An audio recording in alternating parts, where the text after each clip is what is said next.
এই সব কবুতরের ঠান্ডার চিকিৎসা করা ভাই ভয়ানক কঠিন। আর এইটা আসলে একটা ভেষজ ওষুধ, যে কারণে আসলে কবুতরের উপরে তেমন কোনো প্রভাবই পড়ে না। আপনারা যেই কোশ্চেন কইরা কইরা আমার মাথা খারাপ করে দিয়েছেন, আমি সেই কোশ্চেনের উত্তর আশা করি দিতে পারছি। আসসালামু আলাইকুম দর্শকবৃন্দ, কি অবস্থা সবার, কেমন আছেন আপনারা? আপনাদের সবাইকে আমার নতুন একটা ভিডিওতে স্বাগতম। দর্শকবৃন্দ, একটা বিষয়ে এত বেশি প্রশ্ন পাইতেছি যে আমার অবস্থা খারাপ হয়ে গেছে। সেটা হচ্ছে, আমার বাসায় কবুতরের ছোট ছোট বাচ্চা ফুটেছে, কিন্তু সেই কবুতরের বাচ্চা ঠান্ডা লেগেছে। এখন আমি কবুতরটার কি চিকিৎসা করব? এই কোশ্চেনটা আমাকে প্রচুর মানুষ করতেছেন। তো ব্যাপারটা হচ্ছে যে বাচ্চা কবুতর, যেসব কবুতরের এখনো পশমই ঠিক মতো উঠে নাই, এই সব কবুতরের ঠান্ডার চিকিৎসা করা ভাই ভয়ানক কঠিন। কারণ এত ছোট বাচ্চাকে যদি কোনো ওষুধ দেওয়া হয়, ওরা মারা যাওয়ার সম্ভাবনা থাকে। উপকার তো হওয়া পরের কথা। তো এই মুহূর্তে আসলে আপনাদের বা আমাদের করণীয় কি? আসলে ছোট বাচ্চা কবুতরে ঠান্ডা লাগলে সবচাইতে বেস্ট ওষুধ হচ্ছে যে যদি কবুতরকে সরিষার তেল খাওয়ানো হয়, এবং সেটা অবশ্যই খাঁটি সরিষার তেল দিতে হবে। খাঁটি সরিষার তেল না দিলে কিন্তু কাজ হবে না।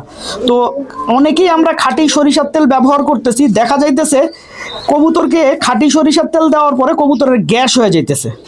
তার মানে কবুতরের উপকার করতে যায় উল্টা আমরা কবুতরের ক্ষতি করে ফেলতেছি। এক্ষেত্রে যেটা করতে হবে সেটা হচ্ছে, এক তো খাঁটি সরিষার তেল খাওয়াইলেন, তার পাশাপাশি যে কাজটা করতে হবে সেটা হচ্ছে যে কবুতরকে যে খাবার পানিটা আছে সেটার মধ্যে এপিটাইজার দিয়ে রাখতে হবে। ওর বাবা মা যে পানিটা ওকে খাওয়াবে সেটা যেন এপিটাইজারের পানি হয়, তাহলে কিন্তু আলহামদুলিল্লাহ কবুতরের বাচ্চার আর এই ঠান্ডার কোনো সমস্যা হবে না।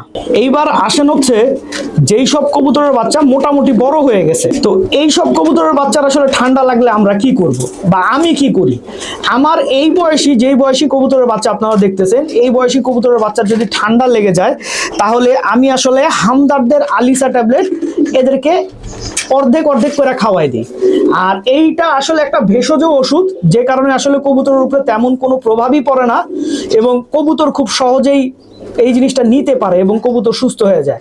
মূলত আসলে কবুতরের বাচ্চা ঠান্ডা লাগলে আমি এই জিনিসগুলাই করি এবং আলহামদুলিল্লাহ খুব ভালো সমাধান আসলে পাই।